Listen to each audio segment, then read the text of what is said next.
както всяко едно нормално кафене. Господин Ангел Найденов е тук, хората от кафенето са тук. Може да участвате по всяко време без разрешение. Искате ли да започнем всъщност този разговор от вас, за да не стоите така дълго време? Заповядайте. Господин Ангел Найденов е при нас. Първият представител на левицата тази вечер тук. Добре, аз ще попитам, ако мога да почна аз, господин Найденов, здравейте. Вас се познаваме от 15 години. Одеве чух ваша съпартийка за това, че са купувани гласове от една или друга партия. След 10 ще покажем наш материал, в който ние купихме 750 гласа във Видин и още много гласове в Самоков. Като в скрити камери, които записахме, хора с шапки на две партии, ни бяха изпреварили. И в двата случая вашата партия беше изпреварила нашата партия, която ние създадохме, за да купим гласове. Как ще коментирате този въпрос? Това ще може да го чуете след 10 часа в Нова телевизия. Преди изборите нарочно не пуснахме това нещо, тъй като малко или много не нарушаваме закона и спазваме етиката. Сега ще го пуснем след изборите. На двете места в циганските махали бяха продадени преди нас и го има документирано с белязани пари гласове за вашата партия. Въпрос?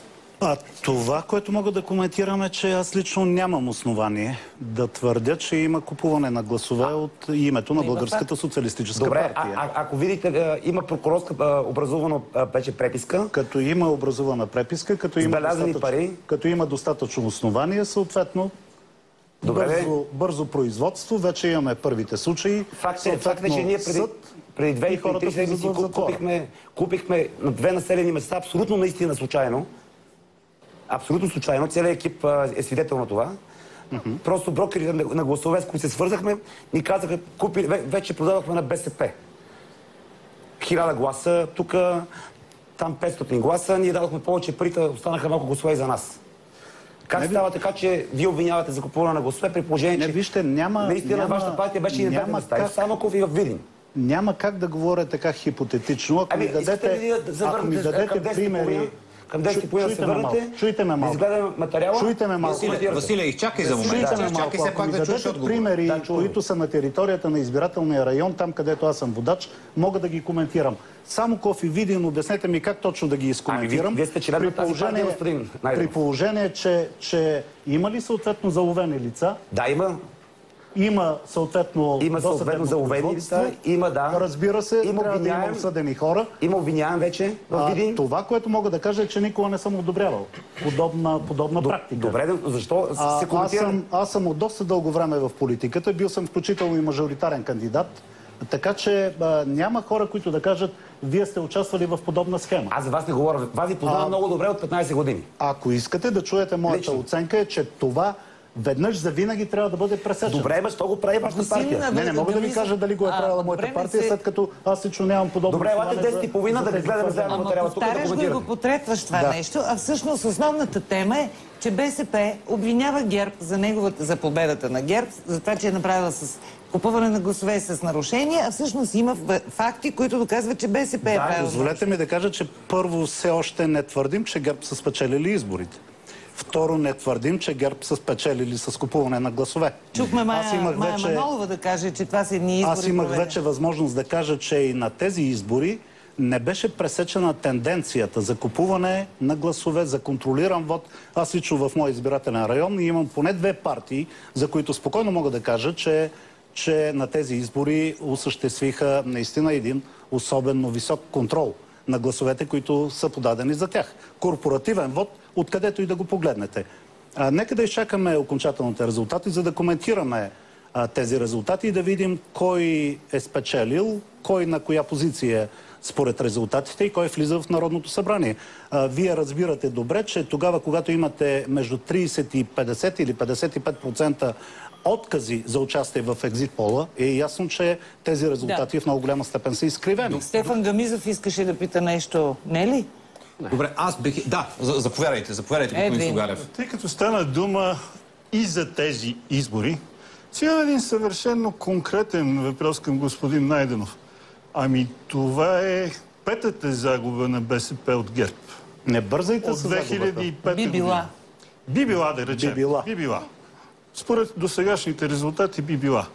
Моят въпрос е и след тази загуба Сергей Станишев ще продължи ли да бъде лидер на тази партия и вие, като член на тази партия, ще допуснете ли това? Нека да направим тези анализи след като видим резултата. Казахте би била. Нека да видим какъв е резултат. Аз видях резултати, според които Българската социалистическа партия водеше. На обяд. Не просто на обяд, а след обяд.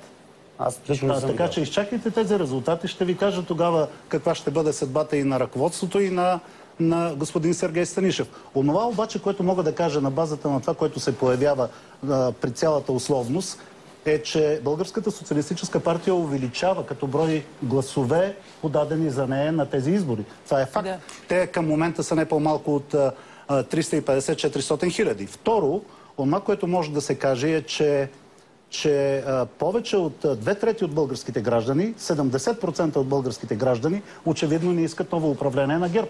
И трето, което може да се каже, е, че за първи път доскоро управлявалата партия се намира в такава изолация от всички останали политически формации, които биха влезнали в Народното събрание, или тези, които остават под чертата. Вече чухме този... Господин Найденов, само един въпрос от мене. Василий, извинявай, искам аз да си довърша въпроса.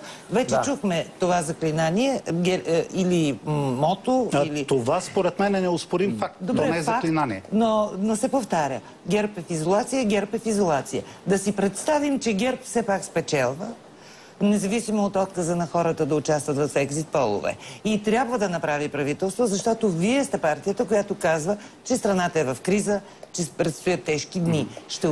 Ще подпомогнете ли в парламента съставянето на едно правителство, доминирано от ГЕРБ? Не.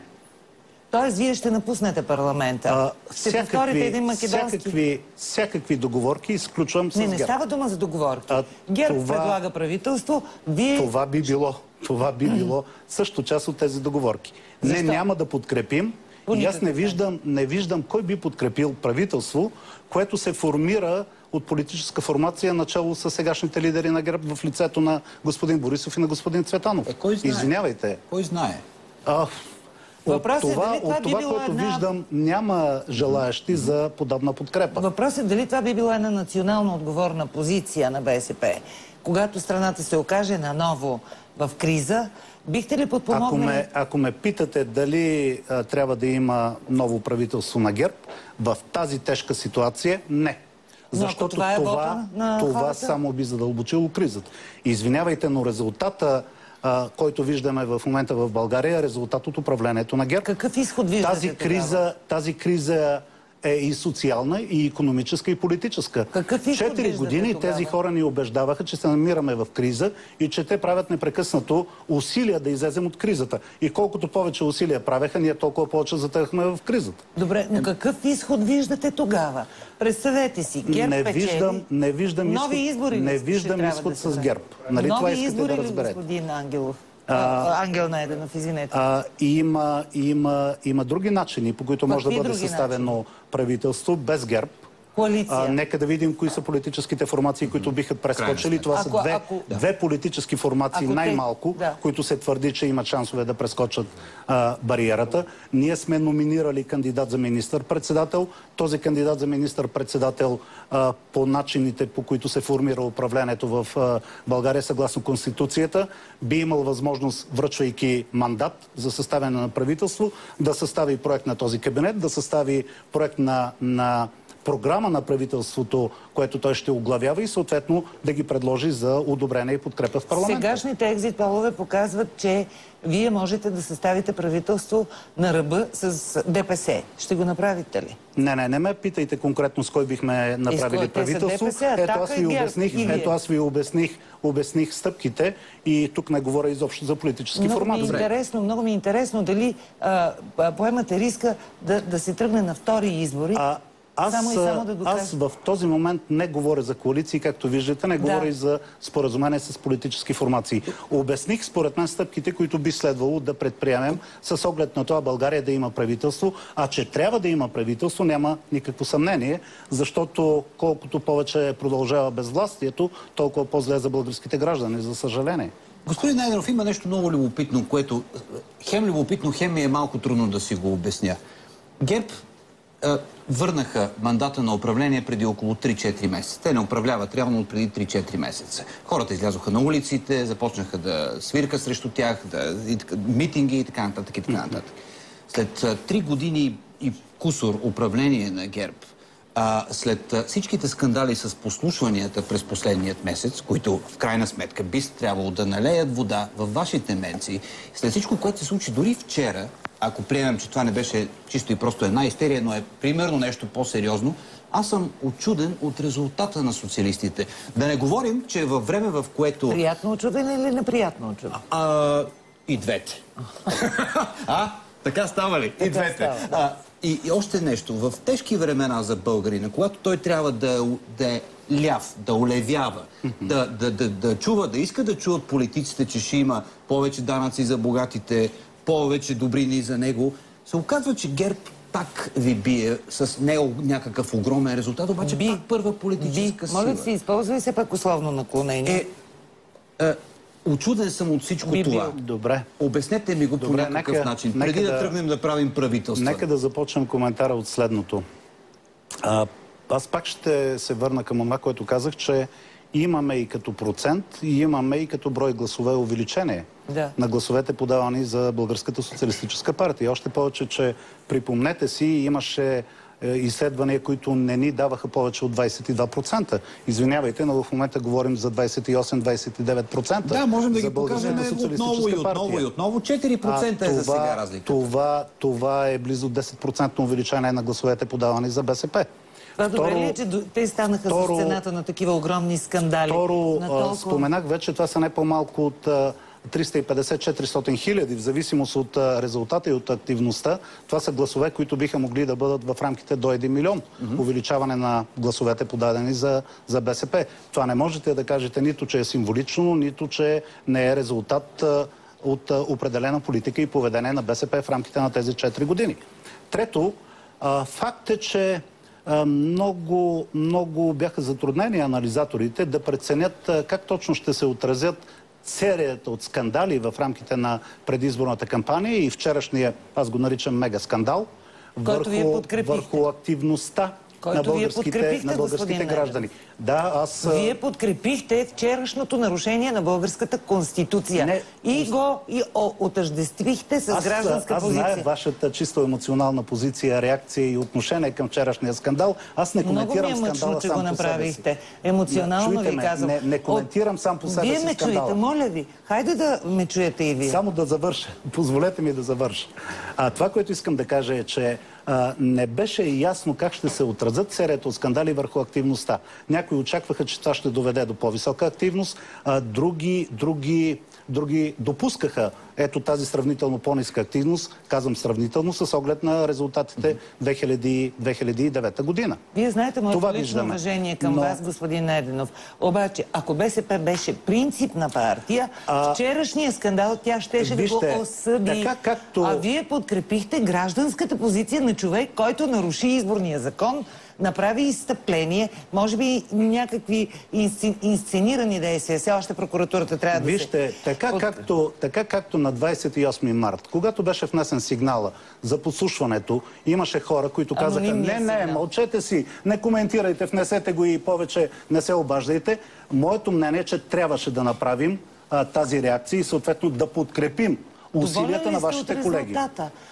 Доволен ли сте от резултата на това разследване? Чуйте, нека да ви кажа два случая, които констатираме днеска в Пернишки избирателен район. Не, вие ми кажете, доволен ли сте от това, което научихте за подслушването?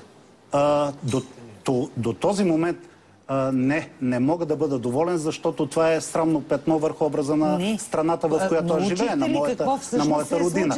От това, което научихме, то показва, че сме имали основание да реагираме по този начин. Има ли постановление на прокуратурата по този повод? И има достатъчно данни в това, което тя каза, за събрани доказателства за незаконно подслушване, за разпореждане на незаконно подслушване. Така че какво повече да чуем?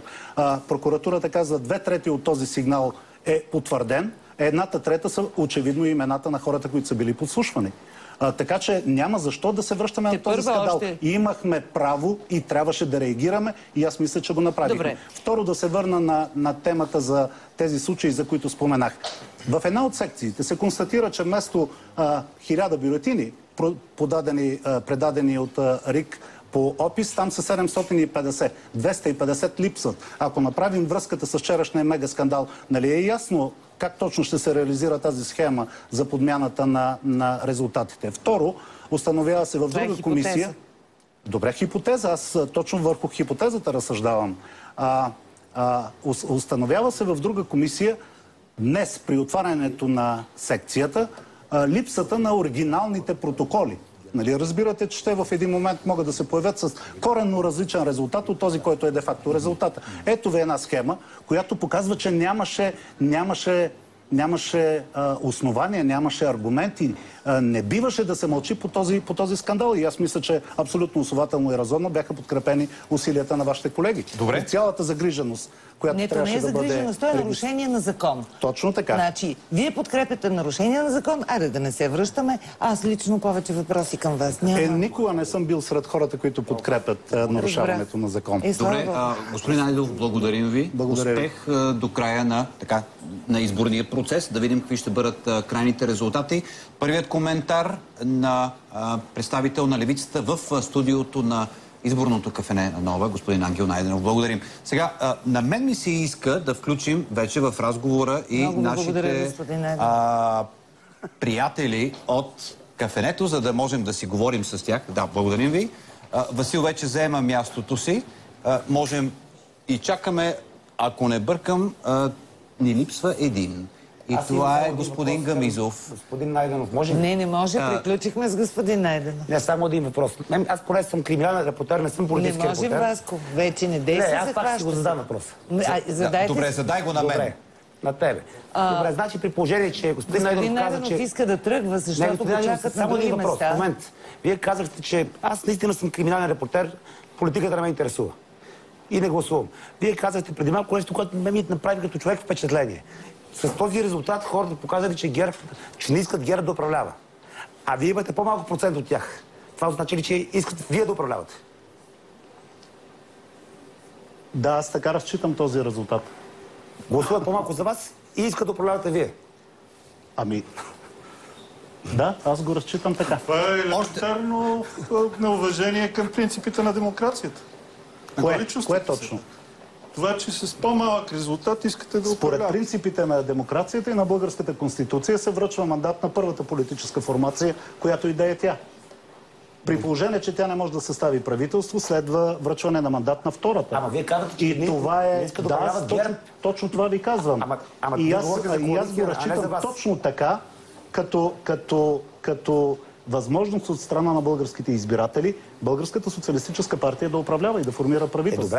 Това е в рамките на демократичните правила. Кое е недемократично? Вие имате по-малко гласове, а пък казвате, че не искат хората да управляват първата партия. По тази логика трябваше да разсъждавате в рамките на тези 4 години как ГЕРБ с 117 народни представители, т.е. по-малко от половината управляваше. Същата логика, но пак са получили най-много. Кое е същото на логиката?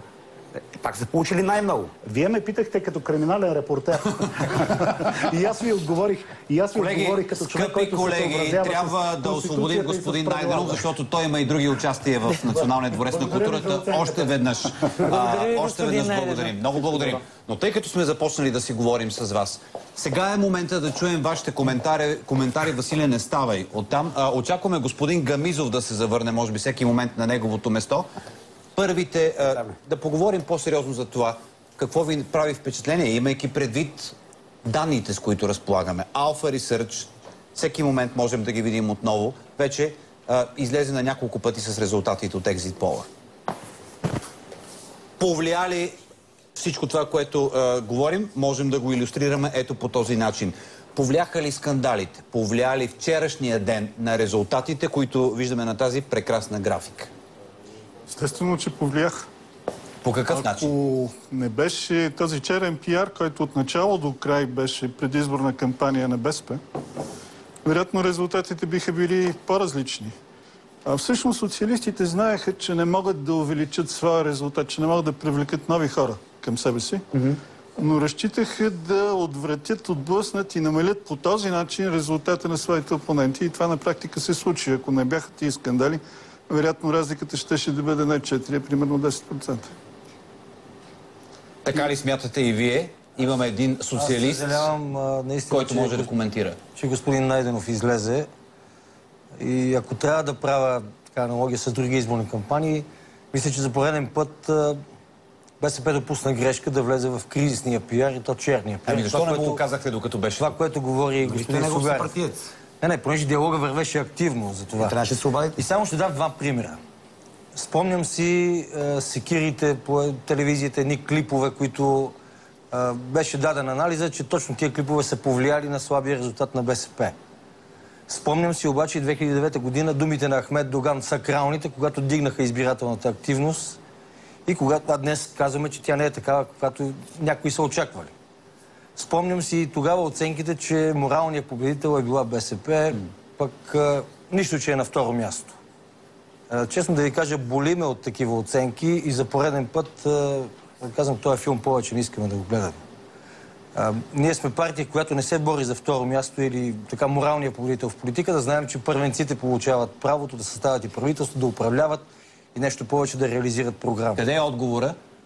Къде е посоката? Каква е посоката според вас? Ами дано този път да бъде направен анализ така, че който да покаже къде са били грешките. И защо трябваше да се подвеждаме по плоскостта на да оплюваме опонента чрез измислени скандали. Ако трябва да се съглася с това, което каза госпожа Колезица вчера, не трябваше да бъде позицията крайна и то непременно съгласие и ръкопляскания, особено в деня за размисъл. Добре, да се изчакат фактите и най-малко прокуратурата и компетентни органи да преценят да кажат какво е фактическото състояние. Ще се върнем след малко към вас. Бих искал да попитам няколко много важни неща, господин Сугарев, но да дадеме гласа на хората, които през последните месеци, дори и днес, са пак по улиците. Включваме нашите колеги от студио 3.